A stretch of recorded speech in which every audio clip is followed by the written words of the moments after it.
তারা কিভাবে ফ্যাসিস্ট হয়ে উঠেছিল একটা গণতান্ত্রিক উপায়ে নির্বাচিত দাবি করে সেই বিষয়টা তিনি এনেছেন। কিভাবে বাকশাল কায়েম করা হয়েছিল, গণতন্ত্র হত্যা করা হয়েছিল, নির্বাচিত সরকারের নামে ক্ষমতায় এসে একদলীয় শাসনে ফিরে যাওয়া একটা গণতান্ত্রিক দলের ক্ষেত্রে সেগুলো তিনি বলেছেন। সেই সময়ে রক্ষী বাহিনী গঠন করে কিভাবে একই কায়দায় সেই সময় মানুষকে অপহরণ করা, গোপন কারাগারে আটক, ক্রস ফায়ারে হত্যা করার যে ট্র্যাডিশন ছিল সেটার কথা তিনি বলেছেন। তিনি বলেছেন কিভাবে বাকস্বাধীনতা হরণ করা হয়েছিল সেই কথাগুলো তিনি বলেছেন। পরবর্তী সময়ে সেনাবাহিনীর প্রতি তাদের যে ভীতি, শেখ মুজিবুর রহমান সাহেবও সেনাবাহিনীকে দানব মনে করতেন এবং তিনি বলেছিলেন যে পাকিস্তানি সৈন্যবাহিনীর মতো একটা দানব বাংলাদেশে তিনি সৃষ্টি করতে চান না। একইভাবে শেখ হাসিনা সরকারও যে সেনাবাহিনীকে কোনো সময় ভালো চোখে দেখেন না, সেই বিষয়গুলো তিনি ঐতিহাসিক দৃষ্টান্তগুলো টেনে এনেছেন। পার্বত্য চট্টগ্রামে সেনাবাহিনীর যে ভূমিকা ছিল সেটার বিরুদ্ধে ভারতকে খেপিয়ে তোলা এবং ভারতের মাধ্যমে সেনাবাহিনীর বিরুদ্ধে কথা বলা, এই কাজগুলো তিনি করেছেন বিভিন্ন সময়ে। পরবর্তী সময়ে বাংলাদেশে শাহবাগের যে ফ্যাসিবাদী আন্দোলন ছিল, যে একটা নিয়মতান্ত্রিক রাষ্ট্রে বিচার ব্যবস্থা যেভাবে চলছিল, সেইখানে সেই বিচার ব্যবস্থার মধ্যে অনেক ত্রুটি বিচ্যুতি থাকার পরেও একটা কোর্ট যেখানে ফাংশন করছিল, সেই জায়গায় মব সৃষ্টি করে মব কালচারের জনক যে আওয়ামী লীগ ছিল, তারা একটা রায়কে প্রভাবিত করে মৃত্যুদণ্ডের রায়ে রূপান্তর করার ক্ষেত্রে শাহবাগের যে ফ্যাসিবাদী মব, সেটা কিভাবে আওয়ামী লীগ করেছিল, প্যাট্রোনাইজ করেছিল কিভাবে, শেখ হাসিনা কিভাবে শাহবাগের মুভমেন্টের কথা নিজে বলেছেন যে আমি এই শাহবাগের সাথে মনের দিক থেকে আমি সারাক্ষণ শাহবাগে পড়ে থাকি, এবং তার বিভিন্ন মন্ত্রীরা কিভাবে এটাকে ফ্যাসিলিটেট করেছিলেন সেই কথাগুলো তিনি নিয়ে এসেছেন। তিনি আরও বলেছেন যে কিভাবে বিচার বিভাগকে তার ইচ্ছাপূরণের হাতিয়ার হিসেবে ব্যবহার করা হয়েছিল, কিভাবে দলীয় বিচারকদেরকে পদোন্নতি দেওয়া হয়েছে, মামলার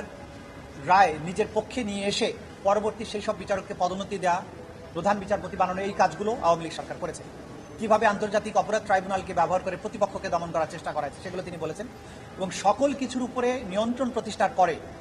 শেখ হাসিনা যখন বুঝতে পেরেছেন যে তিনি ইচ্ছা করলেই বাংলাদেশের নির্বাচন ব্যবস্থাকে কুক্ষিগত করতে পারেন, একদলীয় নির্বাচন করতে পারেন, তখন তিনি পরপর 3টি সাধারণ নির্বাচনকে ইচ্ছে মতো সাজিয়ে নিয়ে তিনি 3বার নির্বাচিত হয়েছেন বলে ঘোষণা করে বাংলাদেশের ক্ষমতার মসনদ তিনি দখল করে বসেছিলেন।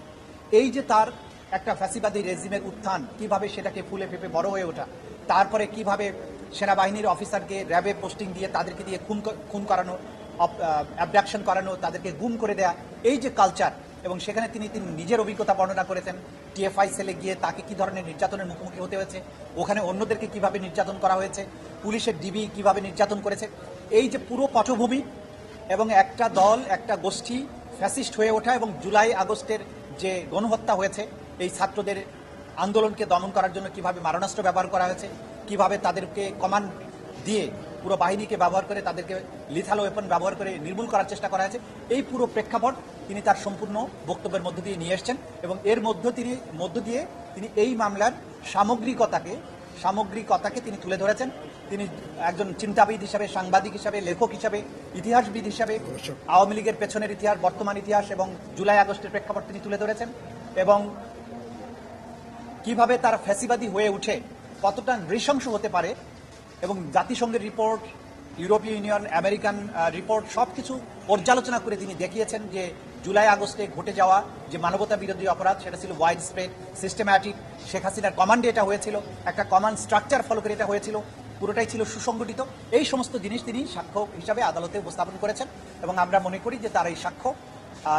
শেখ হাসিনার অপরাধ প্রমাণের জন্য বা আসামিদের অপরাধ প্রমাণের জন্য একটা গুরুত্বপূর্ণ দলিল হয়ে থাকবে, ঐতিহাসিক সাক্ষী তিনি দিয়েছেন। আর বাকিটা তো আদালত পর্যালোচনা করে সেই ব্যাপারে তাদের অভিমত জানাবেন। এটাই ছিল আজকের দিনের মোটামুটি